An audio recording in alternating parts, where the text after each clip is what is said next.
Run कर रही हूँ। सो बात करेंगे कि इनमें क्या क्या डिफरेंसेस हैं, किन चीज़ों पे आप ये मालूम कर सकते हैं कि आपको डिप्रेशन है कि एंग्जाइटी है। पहले बात करेंगे डिप्रेशन पे। डिप्रेशन बेसिकली एक लो मूड वाला मसला है जिसमें इंसान बग़ैर वजह के बहुत ज़्यादा उदास रहता है। इसके साथ साथ उसका किसी काम में दिल नहीं लग रहा होता। जिन कामों में पहले दिलचस्पी महसूस होती है उन कामों में अब कोई दिलचस्पी नहीं रहती। हर वक्त थका थका रहता है। नींद और भूख के मसाइल पैदा हो जाते हैं। चीज़ों पे ध्यान नहीं रहता, चीज़ें रख के भूलना शुरू कर देता है, खुद एतमादी में कमी महसूस करता है। इसके साथ साथ हर चीज़ के बारे में उसके जहन में मनफी ख्यालात आते हैं। उसे लगता है कुछ बेहतर नहीं हो सकता, उसे कोई समझ नहीं सकता, अपने आप को दूसरों से कमतर महसूस करता है, गैर ज़रूरी पछतावे रहते हैं उसे। और अगर अलामत बहुत ज़्यादा बढ़ जाए तो उसे अपने आप को नुकसान पहुँचाने या ख़ुदकुशी के ख्यालात आ सकते हैं। ये सब डिप्रेशन की अलामात हैं। और अगर एंग्जाइटी में बात की जाए तो एंग्जाइटी बेसिकली बात करेंगे जनरलाइज्ड एंग्जाइटी डिसऑर्डर के बारे में। अगर जनरलाइज्ड एंग्जाइटी डिसऑर्डर की सिम्टम्स पे बात की जाए तो इसकी अलामात दो तरह से होती हैं। एक इसकी कुछ नफ्सियाती अलामात होती है जिसमें इंसान को बेजा खौफ रहता है, हर चीज़ का खौफ महसूस होता है। बच्चे घर से बाहर गए हैं, स्कूल गए हैं, टाइम पे वापस आ जाएं, हस्बैंड बाहर गए हैं, अगर उनका फ़ोन नहीं लग रहा तो कोई मसला ना हो गया हो, थोड़ा सा लेट हो गए हैं तो खुदा न खास्ता कुछ इमरजेंसी ना हो गई हो, मेहमान ज़्यादा घर पे आ गए, उसकी परेशानी, हर चीज़ की परेशानी, हर छोटी छोटी चीज़ की परेशानी रहती है। और परेशान करने वाले ख्यालात, एक ख्याल से दूसरा ख्याल, दूसरे ख्याल से तीसरा ख्याल, तीसरे ख्याल से चौथा ख्याल, और आखिर में बहुत खौफज़दा करने वाली थॉट आती है जिसकी वजह से परेशानी बहुत ज़्यादा होती है। सो फ्री फ्लोटिंग एंग्जाइटी होती है। बेजा खौफ, बेजा परेशान कुन सोचें, दिमाग हर वक्त चलता रहता है और हर वक्त इस तरह की सोचें आती रहती हैं। थोड़ी सी बात होती है उस पर दिमाग में सोचें चल चल के उसके एक्सट्रीम कॉन्सिक्वेंसेस ड्रॉ करता है दिमाग और उस पर फिर परेशानी होती है।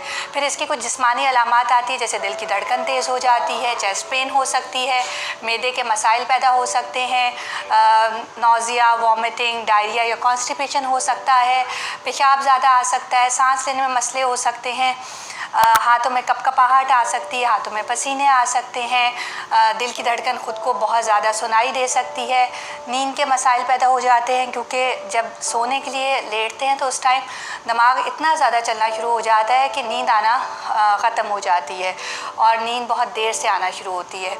इसके अलावा चीज़ों पे ध्यान नहीं रहता क्योंकि दिमाग हर वक्त चल रहा है, हर वक्त किसी सोच में गुम है तो किसी चीज़ पे ध्यान नहीं रहता, उसकी वजह से चीज़ें बहुत ज़्यादा भूलना शुरू हो जाती हैं, पट्ठों में खिंचाव रहता है। और स्पेशली ये वाले जो पट्ठे हैं, गर्दन के पट्ठे और शोल्डर्स, इनमें बहुत ज़्यादा खिंचाव रहता है।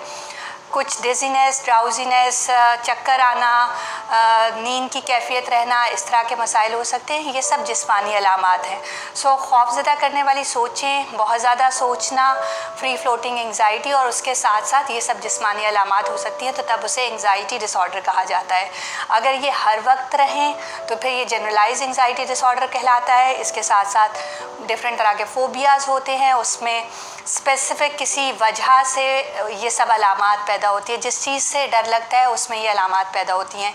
या पैनिक डिसऑर्डर या पैनिक अटैक्स हो सकते हैं जिसमें एंग्जाइटी की अलामात बहुत शिद्दत से अटैक्स की सूरत में आती हैं।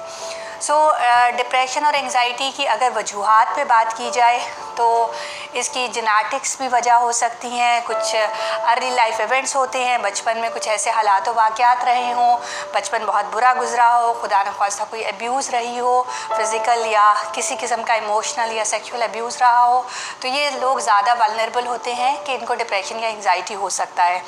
इसके साथ साथ एडल्ट लाइफ में, प्रेजेंट लाइफ में बहुत सारे मसले मसाइल चल रहे हों तब भी डिप्रेशन या एंग्जाइटी के मसाइल पैदा हो सकते हैं। अगर डिप्रेशन के पर्टिकुलरली स्टार्ट्स पे बात की जाए तो इसका जो एवरेज एज होती है जिसमें ये होता है वो अराउंड 27 ईयर्स होता है मर्दों में।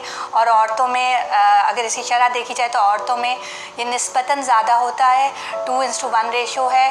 और जनरलाइज्ड अगर रेशो देखी जाए तो 10 to 20% लोग डिप्रेशन का शिकार होते हैं। इसके बरक्स एंग्जाइटी किसी भी उम्र में हो सकती है और बच्चों में सबसे जो कॉमन डिसऑर्डर है वो एंग्जाइटी डिसऑर्डर होता है। ये भी ख़वातीन में ज़्यादा होता है एज़ कम्पेयर टू मर्द, 2:1 रेशो है। और अगर इसका देखा जाए तो ये 30% लोगों में, जनरल पॉपुलेशन में 30% लोगों में ये पाया जाता है। ये बहुत कॉमन साइकाइट्रिक इशू है। इनकी ट्रीटमेंट पे बात की जाए तो पहले तो देखा जाता है कि डिज़ीज़ की सेवेरिटी कितनी है, उसके मुताबिक ट्रीटमेंट प्लान एडवाइस किया जाता है। सो अगर आपके आसपास किसी को डिप्रेशन या एंग्जाइटी के मसाइल हैं तो आपने फ़ौरन किसी माहिर अमराज़ नफ्सियात से रजू करना है, क्योंकि